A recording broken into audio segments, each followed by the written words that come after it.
Hi guys, Pete Mazares, the Home Inspector Mentor.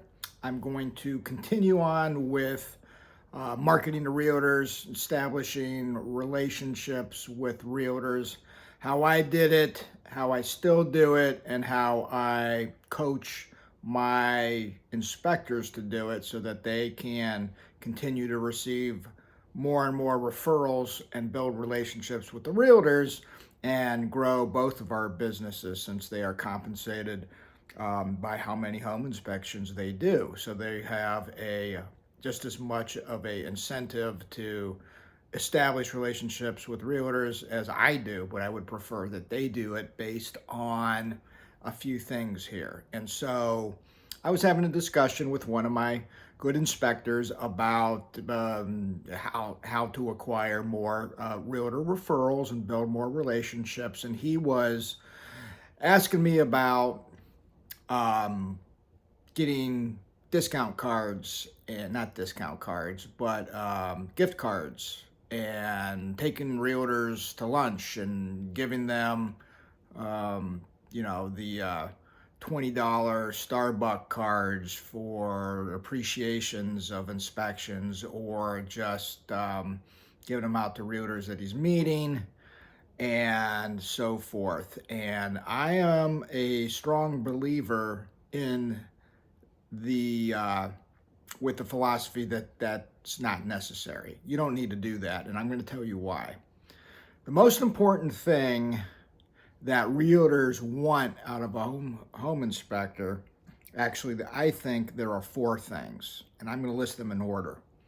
There's four things, and they have nothing to do with taking them out to dinner, sending them a birthday card or a constant contact card, or going to their office and giving them donuts, or giving them $100 gift card to wherever. None of those things, I feel, based on my empirical experience, is necessary, and I don't think it works anything like these four things that I'm going to tell you right now. Thing number one, first and foremost, know and understand that the realtor doesn't get paid until the house is closed upon by the buyer. So that realtor has to go through several hoops in the process of getting their client into the house that they like and getting them to closing so that they can get paid, right? And so the home inspector is one of those hurdles,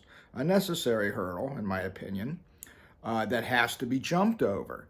And so a realtor wants to refer a home inspector that makes them look good, okay? What's that mean? It means that when that home inspector shows up at that home inspection, because the buyer hired them based on their realtor's referral to them, they need to present themselves in a manner that is not only professional, but puts that customer at ease by exhibiting best-in-class communication and process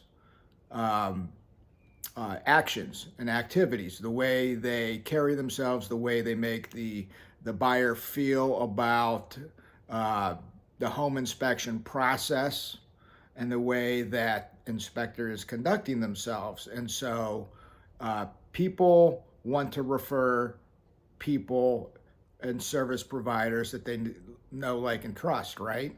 And so if you have the ability to do your job on site and present yourself in a professional manner that is not scary, okay, people are going to like you, and that's going to make the client feel good about you, and that's just going to be a great reflection on the realtor, and the realtor is going to see that and know that, okay? So that's number one. Number two is that buyer, okay, is nervous about the house in most cases. A lot of these buyers are new buyers, first-time buyers, and they spook easy.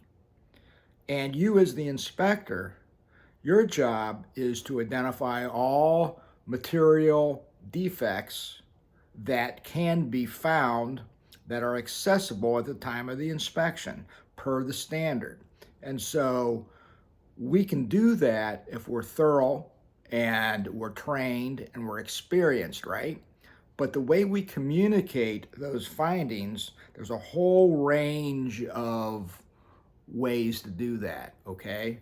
There is a way to do it in that you're putting the house in perspective and you are being neutral and objective about what you're reporting, but you're also being helpful in describing how easy or hard it is to correct that particular issue, or you're going to guide them to get further evaluation and costing from another trades professional. And so being a non-alarming, objective home inspector that doesn't turn a molehill into a mountain and communicates verbally the way that they communicate in writing in the report, there's no difference between the two, then that's important to the realtor.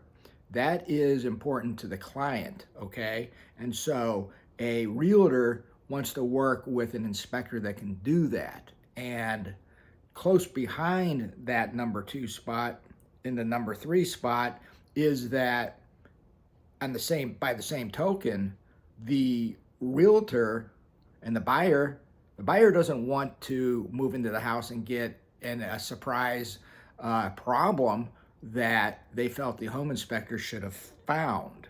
And so that realtor doesn't want to get a call back from their buyer who moves in the house and then experiences problems that other tradespeople who come to look at the problem say, oh, your home inspector should have caught that, right? So nobody wants that. So that means that you as the home inspector, you got to bring your A game. You have to be thorough and detailed enough to identify the issues that are material, that are accessible, and communicate them in a non-alarming way, but put it in perspective with the house, okay? The type of house, the age of house, the condition of the house, okay? And be able to do all that without soft pedaling and saying that maybe this is no big deal, but it turns out to be a big deal. Okay, you can't stop. You have to be objective and report it as you see it, but be practical about it. Okay, and so if you can do that as a home inspector and be very thorough, go the extra mile. If you have to walk the roof, if you have to walk the entire attic and you feel comfortable and safe doing it, or get into a crawl space and crawl all the way to the end on your hands and knees, then you need to do that because that demonstrates your ability to be thorough and detailed and go the extra mile. Okay, and the realtor wants to work with a home inspector who does that because the realtor doesn't want that call back. Okay. And finally, number 4 is obviously you have to have good customer service. You have to be accessible. If the client or the realtor is calling you and you're not available, you need to be able to contact them back within the hour. Okay, that's being accessible because everything's under a time pressure. And so you have to have a sense of urgency with your communications back to the client and or the realtor. You have to have availability in your schedule to that's reasonable. Okay, you have to have a wide range of slots and days. Now I know some of you might be starting part-time, which I advocate, and usually part-time hours available in the late afternoon, early evening, and weekends is usually an accessible daytime slot for everybody. So you have to have good customer service. You have to be available when they need you and respond when they need you. Okay, so those 4 things, guys and gals, are infinitely more important than giving the realtor a $20 gift card, or taking them to lunch, or to dinner, or out for drinks, whatever it is. Giving them gifts, giving them flashlights with tasers on the end of them, like I did years ago. Okay, they don't need that. You're wasting your money, You're wasting your time. Focus on the 4 things that I just described. And again, you will have realtors crawling a mile over broken glass to refer you. That's what a realtor wants. That's who they need. That's what they want. That's what you have to become in your marketplace. And it's not hard, because guess what? Not every inspector can do that or wants to do that in your market area, which is perfect. You become that realtor. I'm sorry, you become that inspector, okay, who can do those 4 things. So, hope that helps, guys.